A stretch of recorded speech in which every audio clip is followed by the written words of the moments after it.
اعوذ باللہ من الشیطان الرجیم بسم اللہ الرحمن الرحیم ان اللہ وملائکتہ یصلون علی النبی یا ایہا الذین آمنوا صلوا علیہ وسلموا تسلیما اللہم صل علی محمد فی اول کلامہ اللہم صل علی محمد فی اوسط کلامہ اللہم صل علی محمد فی آخر کلامہ۔ میں حافظ Muhammad Shah Nawaz M a school system کی طرف سے ڈیئر اسٹوڈنٹس السلام علیکم ورحمۃ اللہ وبرکاتہ۔ ڈیئر اسٹوڈنٹس، ہماری پچھلی ویڈیوز میں آپ نے اسباق پڑھے تھے۔ آج کی اس ویڈیو میں ہم نے جس ٹاپک کو جس لیسن کو ڈسکس کرنا ہے وہ بہت اہم اور ایک عظیم شخصیت کے بارے میں ہے، اور وہ لیسن کے موضوع اور ٹاپک جو ہے نا وہ ہے صلاح الدین ایوبی رحمۃ اللہ تعالی علیہ۔ صلاح الدین ایوبی رحمۃ اللہ علیہ کے بارے میں کیا باتیں ہیں انشاءاللہ آپ کو اس ٹاپک میں معلوم ہوگی۔ آپ نے پہلے بھی اس کی ریویژن کی ہے، پڑھا ہے اس کو۔ سوال نمبر 1 میں ہمارے پاس ہے صلاح الدین ایوبی رحمۃ اللہ علیہ کون تھے؟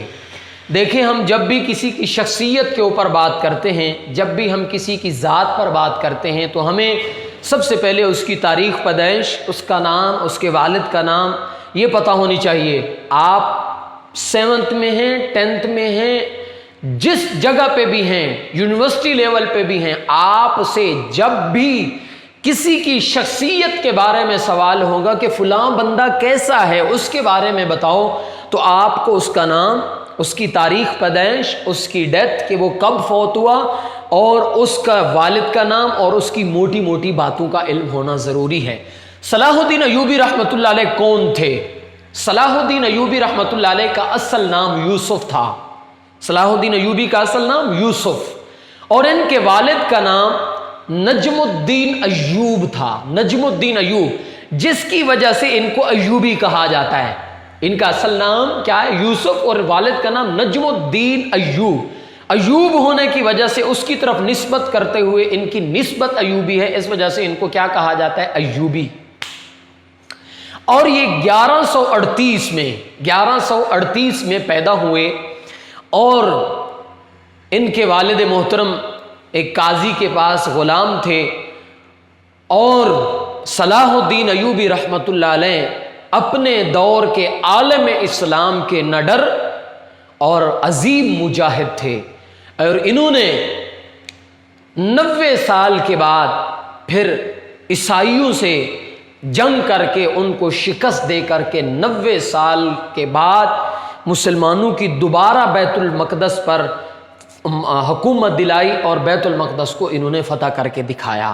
اور 55 سال کی عمر میں صلاح الدین ایوبی رحمۃ اللہ علیہ کی زندگی ختم ہوئی، اور انہوں نے وہ اس دنیا فانی سے کوچ کیا، اور اس دنیا سے وہ پردہ فرما گئے۔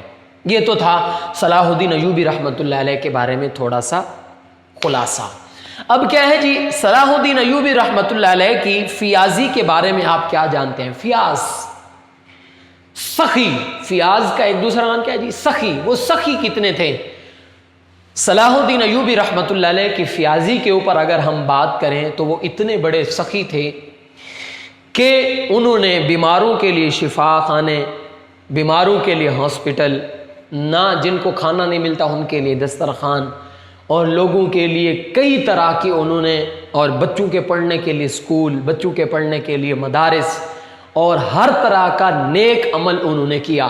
رفائی کام میں بڑھ چڑھ کر حصہ لیتے تھے، اور اپنی ذات پہ اگر جائیں، دیکھیں لوگوں کے لیے اتنا کچھ کر رہے ہیں۔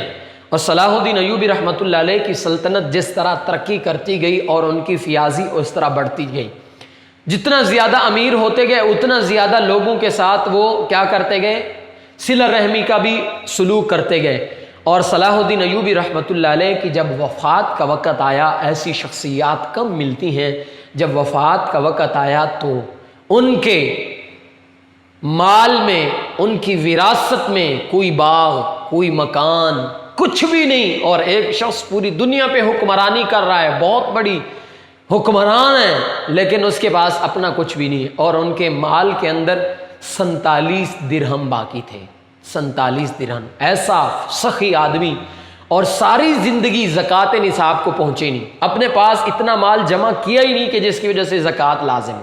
جو آیا اللہ کی راہ میں دے دیا، جو آیا اللہ کی راہ میں دے دیا، جو آیا مدرسہ بنا دیا، جو آیا مسجد بنا دی، جو کچھ آیا لوگوں کے کام میں کیا کر دیا، خرچ کر دیا. تو ایسے فیاض تھے وہ. تیسرے نمبر پہ ہمارے پاس سوال ہے صلاح الدین ایوبی کے ہر دل عزیز ہونے کی وضاحت ابھی ہمارے سامنے ہے. صلاح الدین ایوبی رحمۃ اللہ علیہ ہر ایک کے ہر دل عزیز تھے. کیوں؟ اس لیے کہ کیونکہ وہ ہر ایک کے ساتھ ملتے جلتے تھے. وہ ہر ایک کی پریشانی کو اپنی پریشانی سمجھتے تھے، ہر ایک کو جو ہے نا اپنا سمجھتے تھے. اس لیے وہ ہر ایک کے ہر دل عزیز تھے، ہر ایک کو اچھے لگنے والے تھے، ہر ایک کے ساتھ وہ کیا کرتے تھے، پیار محبت کرنے والے تھے. ایسے ہر دل. صلاح الدین ایوبی کا بڑا کارنامہ کیا ہے؟ ابھی آپ کو فصل اس میں بتایا. صلاح الدین ایوبی رحمۃ اللہ علیہ کی زندگی کا سب سے بڑا کارنامہ کہ انہوں نے بیت المقدس کو فتح کیا. بیت المقدس کو فتح کر کے مسلمانوں کے حوالے کیا کہ جو عیسائیوں کے قبضے میں تھا. پھر 90 سال تک پہلے حکمرانی مسلمانوں کی تھی، پھر عیسائیوں نے اس کو سنبھالا، پھر 90 سال تک عیسائیوں کی حکومت رہی، اور 90 سال کے بعد پھر صلاح الدین ایوبی رحمۃ اللہ علیہ نے جنگ کر کے مہم پہ جا کر کے بیت المقدس کو فتح کروایا اور مسلمانوں کو حوالے کیا. یہ صلاح الدین ایوبی رحمۃ اللہ علیہ کا سب سے بڑا کارنامہ ہے. صلاح الدین ایوبی رحمۃ اللہ علیہ کیسے مجاہد تھے؟ نہ ڈرنے والے، متقی، پرہیزگار، اور سردی ہو گرمی ہو کیسا بھی موسم ہو صلاح الدین ایوبی رحمۃ اللہ علیہ کبھی جنگ کے میدان سے ڈرے نہیں تھے. ساری زندگی جنگ میں گزاری لیکن ڈر اور خوف ان کے دل میں نہیں تھا. ایسا نہ ڈر اور ایسا عظیم مجاہد اللہ رب العزت نے اس تاریخ میں مسلمانوں کو دیا. اللہ ان کی قبر پر کروڑہاں رحمت نازل فرمائے، اور اللہ ہمیں اپنے ان بڑوں کی نقش قدم پر چلنے کی توفیق عطا فرمائے. آپ کو جو بات سمجھ میں نہ آئے وہ آپ گروپ میں ڈسکس کریں، سمجھ آ جاتی ہے تو اس بک کی ریڈنگ کریں. انشاءاللہ العزیز جو بات رہ گئی ہوگی وہ آپ کو سمجھ آ جائے گی. پھر بھی سمجھ نہ آئے، بندہ ناچیز حاضر ہیں. اللہ آپ کو ہمیشہ خوش رہے، جہاں رہیں سلامت رہیں. ہمارے لیے اور اس ادارے کے لیے دعا کریں. اللہ اس کو دن دگنی چگنی ترقیات سے مالا مال فرمائے. وما علینا الا البلاغ المبین. آمین یا رب العالمین.